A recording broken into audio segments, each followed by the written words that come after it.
સુરતના ખજોદ ખાતે આવેલ મહાનગરપાલિકાના કચરા ડિસ્પોઝલ પ્લાન્ટમાં આગ લાગવાનો મામલો સતત ત્રીજા દિવસે પણ આગના ધુમાડા યથાવત જોવા મળ્યા।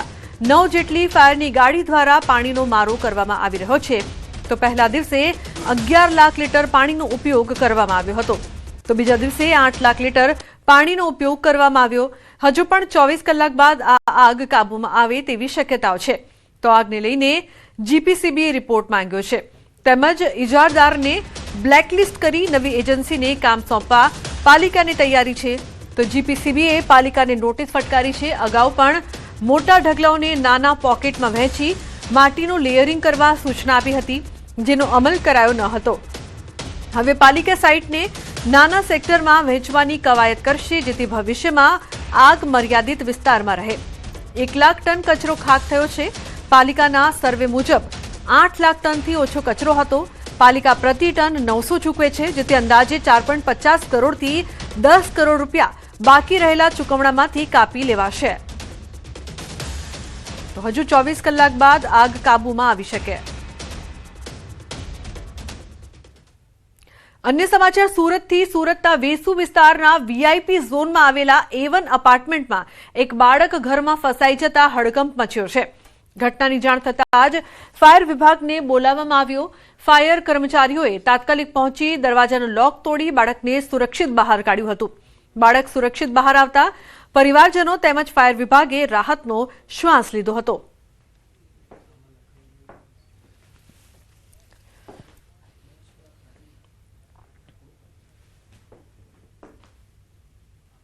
સમાચારમાં આગળ વાત કરીએ। માવઠા એપ્રિલ સુધી કરશે પરેશાન।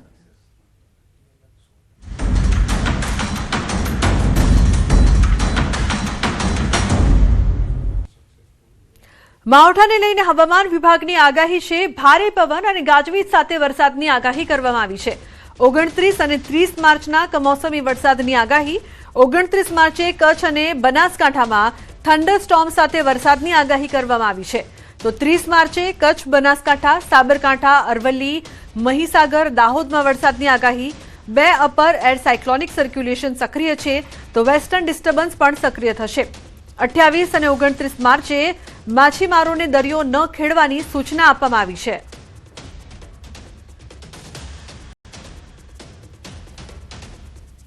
अट्ठाईस मार्च रात से उत्तर पश्चिम भारत और हमारे उत्तर पश्चिम भारत के साथ गुजरात राज्य के ऊपर जो वेदर है इसका ऊपर प्रभाव रहने का संभावना रहेगा।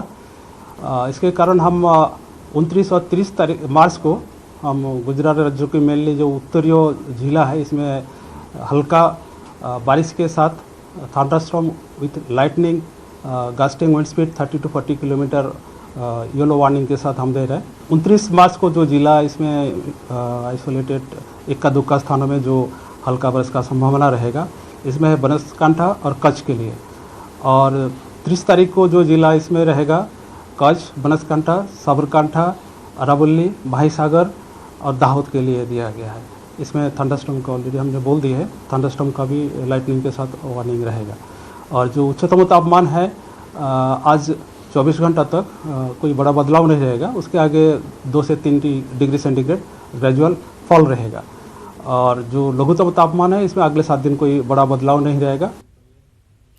ચોમાસાના આગમનને લઈને પહેલું અનુમાન દેશમાં વહેલું પરંતુ ગુજરાતમાં મોડું પડી શકે છે ચોમાસું। હવામાન નિષ્ણાત અથરેયા શેટ્ટીનું પહેલું અનુમાન કેરળમાં મે મહિનામાં અંતમાં બેસી શકે છે ચોમાસું, તો કેરળમાં 1 સપ્તાહ વહેલું બેસી શકે છે ચોમાસું। મહારાષ્ટ્ર પહોંચીને મંદ પડી શકે છે ચોમાસાની ગતિ, તો બીજી તરફ ગુજરાતમાં ચોમાસાના આગમનના વિલંબના એંધાણ છે। ચોમાસા પહેલા જ બંને દરિયા તોફાની બની શકે છે। વિપર્જોય વખતે હતી એવી સ્થિતિ દરિયામાં થઈ શકે છે। અરબ સાગર, બંગાળની ખાડી બંનેમાં એક શક્તિશાળી વાવાઝોડાની સંભાવના છે। મેના અંતથી જૂનની શરૂઆત સુધીમાં બની શકે છે વાવાઝોડા। બંને સમુદ્રમાં શક્તિશાળી વાવાઝોડા બનવાની સંભાવના છે।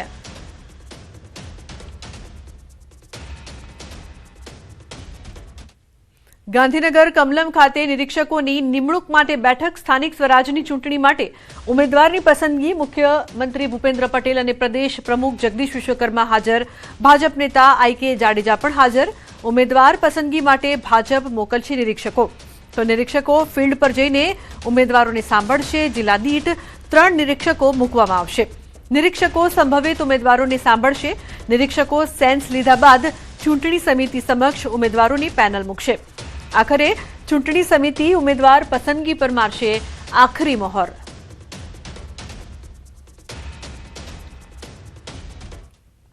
અન્ય સમાચાર ખેડાથી યાત્રાધામ ડાકોરમાં શરમજનક ઘટના સામે આવી છે. પ્રસાદની દુકાન ચલાવતા વેપારીના બીભત્સ ચેન ચાળા.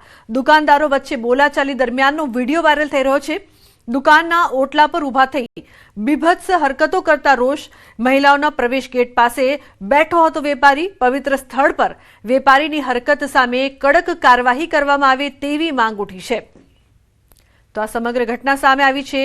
યાત્રાધામ ડાકોરમાં શરમજનક ઘટના સામે આવી છે, જેનો વિડીયો પણ હાલ વાયરલ થઈ રહ્યો છે. પ્રસાદની દુકાન ચલાવતા વેપારીના બીભત્સ ચેન ચાળા જોવા મળ્યા હતા. દુકાનદારો વચ્ચે બોલાચાલી બાદ આ વિડીયો છે તે વાયરલ થઈ રહ્યો છે.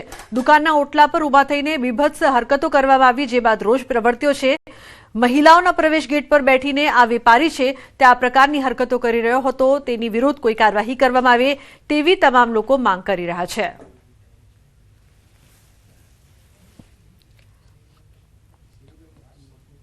અન્ય સમાચાર બનાસકાંઠાથી મહિલાની હત્યા કરાયેલો મૃતદેહ મળ્યો છે. પાલનપુરના હનુમાન ટેકરી નજીકની ઘટના છે. મહિલા 3 દિવસથી ગુમ હતી. હનુમાન ટેકરી નજીક મહિલાનો મૃતદેહ મળ્યો છે. તો હત્યા થઈ હોવાનો પરિવારજનોનો આક્ષેપ. પોલીસે ગુનો નોંધીને વધુ તપાસ હાથ ધરી છે. મહિલા 3 દિવસથી ગુમ હતી. હત્યા થઈ હોવાનો પરિવારજનો આક્ષેપ કરી રહ્યા છે. પોલીસ દ્વારા મામલે વધુ તપાસ હાથ ધરવામાં આવી છે. એક બે સીસીટીવીમાં જાણવા મળ્યું કે એક જગ્યાએ ગયા છે, પણ એ ત્યાંથી બહાર આવ્યા જ નથી. પોલીસને પણ એ માણસો પર શક છે. પોલીસે પણ એમને તપાસમાં લીધા છે. જો એ લોકોએ એમનું મર્ડર કર્યું હોય અને એમને ક્યાંક આવી રીતે ફેંકી દીધા હોય તો મારી સરકારને નમ્ર વિનંતી છે કે એ લોકોને કડકથી કડક સજા આપે. અને જ્યાર સુધી બધા આરોપી નહીં પકડાય ત્યાર સુધી અમે લોકો અહીંયાથી નહીં હટીએ અને ડેડ બોડી પણ નહીં લઈએ. हाँ, हत्या કરવામાં આવી છે. हम लोग को कुछ पता अभी तो नहीं. फोन आया था रात को तो बच्चे लोग ने बोले थे इधर से निकले 12:30 बजे. तो उसके बाद हम लोग ने चेक किए तो साहब लोग ने चेक किए तो बोले मर्डर किए हैं. अपना संबंधी ही थे वो लोग. बकीर एक लड़की है. अभी ज्यादा लोग पकड़ाए नहीं है, 2-3 लोग ही पकड़ाए हैं. ભાવનગરના પાલીતાણા સ્થિત સિદ્ધક્ષેત્ર જૈન બાલાશ્રમના ગૃહપતિ સામે મોટો આક્ષેપ થયો છે. બાલાશ્રમમાં અભ્યાસ કરતા વિદ્યાર્થી સાથે ગૃહપતિએ દુષ્કર્મ આચર્યું હોવાનો આક્ષેપ છે. ગૃહપતિ દ્વારા વિદ્યાર્થીને સસ્પેન્ડ કરવાની અને કેરિયર સર્ટિફિકેટ ન આપવાની ધમકી આપી તેની સાથે દુષ્કર્મ આચરી હોવાનો આક્ષેપ થયો છે. જે અંગે વિદ્યાર્થી અને તેના પરિવારે જિલ્લા પોલીસ વડા પાસે અરજી આપી ન્યાયની માંગ કરી છે. આ આક્ષેપ બાદ ટ્રસ્ટીએ ગૃહપતિનું રાજીનામું લઈ લીધું છે. મારો છોકરો છેલ્લા 6 વર્ષથી ભણે છે. એની સાથે ત્યાંના ગૃહપતિએ, જેમનું નામ છે હસમુખભાઈ શાહ, એ છેલ્લા 3 વર્ષથી એની સાથે દુષ્કૃતિ આચરે છે. હવે એના માટે અમે ન્યાયની માંગણી સાથે અહીંયા ભાવનગર એસપી સાહેબને, પાંડે સાહેબને મળવા આવ્યા છીએ. અછતની અફવાઓ વચ્ચે ડાંગના સાપુતારામાં પેટ્રોલ પંપ પર કતાર જોવા મળી રહી છે. સાપુતારાને અડીને આવેલા મહારાષ્ટ્રના ગ્રામ્ય વિસ્તારના લોકોની પેટ્રોલ ડીઝલ માટે પંપ પર કતાર. ગુજરાત સરકારે જાહેરાત કરી હોવા છતાં પેટ્રોલ પંપ પર ભારે ભીડ જોવા મળી રહી છે. ત્યારે જિલ્લા પુરવઠા અધિકારીએ લોકોને અપીલ કરી છે કે જિલ્લામાં પેટ્રોલનો પૂરતો જથ્થો ઉપલબ્ધ છે અને કોઈ પણ પ્રકારની અફવાઓથી દૂર રહેવું. ડાંગ જિલ્લાની તમામ જાહેર જનતાને અનુરોધ કરવામાં આવે છે કે ડાંગ જિલ્લામાં કાર્યરત કુલ 9 પેટ્રોલ પંપ પર પેટ્રોલ અને ડીઝલનો પૂરતો જથ્થો ઉપલબ્ધ છે. આથી કોઈ પણ પ્રકારની અફવાઓથી દૂર રહેવું, કોઈ પણ અવ્યવસ્થા ન સર્જાય તેની તંત્ર દ્વારા પૂરી તકેદારી રાખવામાં આવી રહેલ છે. તેથી કોઈ પણ અફવાઓથી ગેરમાર્ગે દોરાયા સિવાય માત્ર ને માત્ર સરકારી રીતે જે માહિતી પ્રસારિત કરવામાં આવે તેના આધારે જ કામગીરી કરવી. અમરેલી શહેરમાં 1 મહિના પહેલા બનેલા સીસી રોડના સેમ્પલ ફેલ જતા આર્ટ્સ કોલેજ સામેના 125 મીટર રોડને તોડવાની કામગીરી શરૂ કરવામાં આવી છે. અંદાજિત 11 કરોડના ખર્ચે બનેલા આ રોડની ગુણવત્તા પર ગંભીર પ્રશ્નો ઉભા થયા છે. કોંગ્રેસના આગેવાનો દ્વારા શહેરમાં ચાલી રહેલા તમામ વિકાસ કામોની નિષ્પક્ષ ચકાસણી કરવાની માંગ ઉઠી છે. તો રોડ બનાવનાર એજન્સીએ પણ નબળું કામ થયાનું સ્વીકાર્યું છે. સ્થાનિક ધારાસભ્ય કૌશિક વેકરિયાના સૂચનાથી આ કાર્યવાહી હાથ ધરાઈ હોવાનું જણાવાયું છે, જ્યારે સમગ્ર શહેરમાં બનેલા સીસી રોડની ગુણવત્તા પર હવે શંકા વ્યક્ત થઈ રહી છે.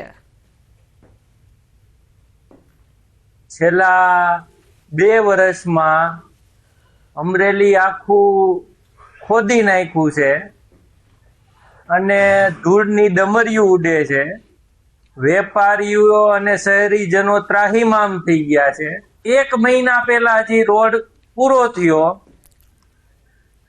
સરદાર સર્કલ થી લાઠી રોડ સુધીનો, અને આજે પાછું આ ખોદવાનું શરૂ કર્યું છે. શહેરીજનોને, સ્વૈચ્છિક સંસ્થાઓને સાથે લઈ 100 મીટરે કોર કટિંગ કરવામાં આવે, ઈ કોર કટિંગના રિપોર્ટો કરવામાં આવે, અને ત્યાર પછી જો નબળો રિપોર્ટ આવે તો એની પાસે રિકવરી કરવામાં આવે. 11 કરોડથી વધુના ખર્ચે અને માત્ર હજુ 1 મહિના પહેલા જ બનેલો આ રોડ છે તેને હવે તોડવામાં આવી રહ્યો છે. હું આપને જે દ્રશ્યો બતાવું છું એ અમરેલીના લાઠી રોડ પરના દ્રશ્યો છે. માત્ર 1 મહિના પહેલા બનાવવામાં આવેલો આ રોડ જે છે એનો એક પોર્શન તોડવામાં આવી રહ્યો છે, જેના કારણે આ આખા રોડની ગુણવત્તા પર સવાલો ઉઠી રહ્યા છે.